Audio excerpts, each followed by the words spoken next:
Hi again. And in this one, I'd just like to really quickly enforce the idea that when you're working with brushes, you're not limited to a small size brush like these presets we have. These are really only there for your convenience.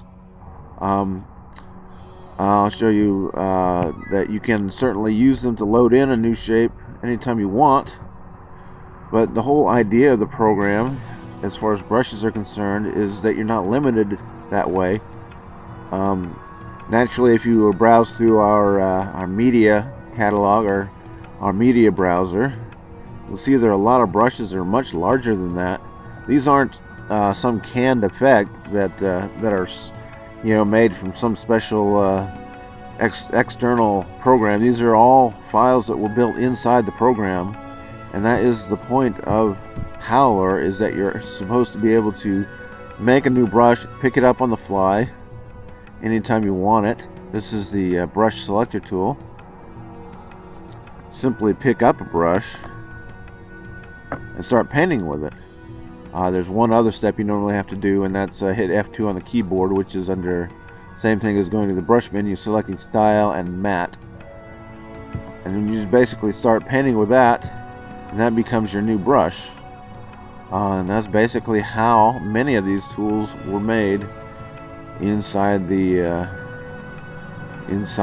media browser here. There's, for example, this little pencil brush. That's just a gradient we drew. We picked it up as a rectangle and added some dynamics like rotation and scaling to it, and added a drop shadow to it and saved it as a new media. That's not some external program you use to generate that. And that's the point of the program, is that you're supposed to be able to create unique brushes on the fly like that. It's one of the things that kind of sets us apart. It's an older idea. It comes from the program Deluxe Paint from the Amiga platform many years ago. But it is something that stuck around, and it's mainly because it is very practical. For example, say I wanted to make some tree textures.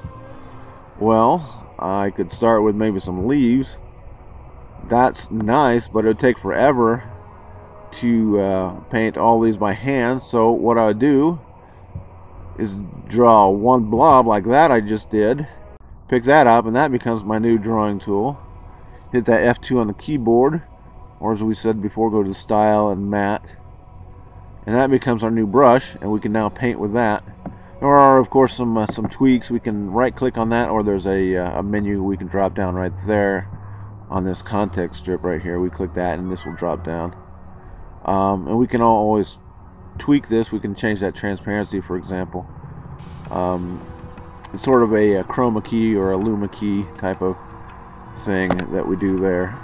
So basically that's just covering custom brushes again, but we really can't say it enough. That is, and see how quickly I can paint a tree now. That would have been forever if we had painted those like one little tree blob at a time, but now I can paint a whole tree in so many seconds using that new brush, and it only took 10 seconds to pick up that new brush. You could do it a lot quicker. You use the keyboard shortcuts, B on the keyboard to select the keyboard, to select the brush selector tool, draw a rectangle around what you want to pick up, and if needed, change the keying a little bit to change that transparency, and hit F2 on the keyboard to change into matte mode. If you didn't use the matte mode, you'd have a color image, which is what you get in a lot of these medias here. Whoops. When you go to the media browser, for example, this hot dog is just a circular gradient we made, picked it up as a brush, and it became a hot dog tool.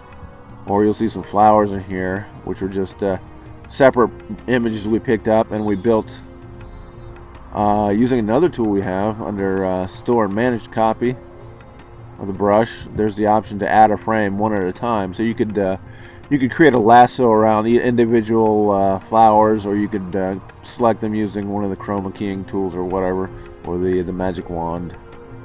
Pick it up as a brush. There's also another option under brush, use selected as brush. That will pick up your current selection and make it a brush, a custom brush that is.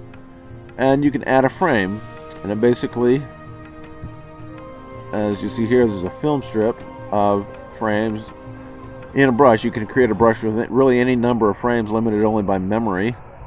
You could pick up an animation as a brush, holding down the Alt key. If you had an animation, you could hold down the Alt key while you're picking up a brush, and that would pick up every frame of a brush. Or you can load in an animation as a, say, an AVI as a brush. That's not something we do very often, but you can do it. Or a image sequence you could load as a brush. Say you get rendered some kind of object in a 3D program with an alpha channel. You can load that, I think, as a BMP or target sequence. You can load that as an animated brush.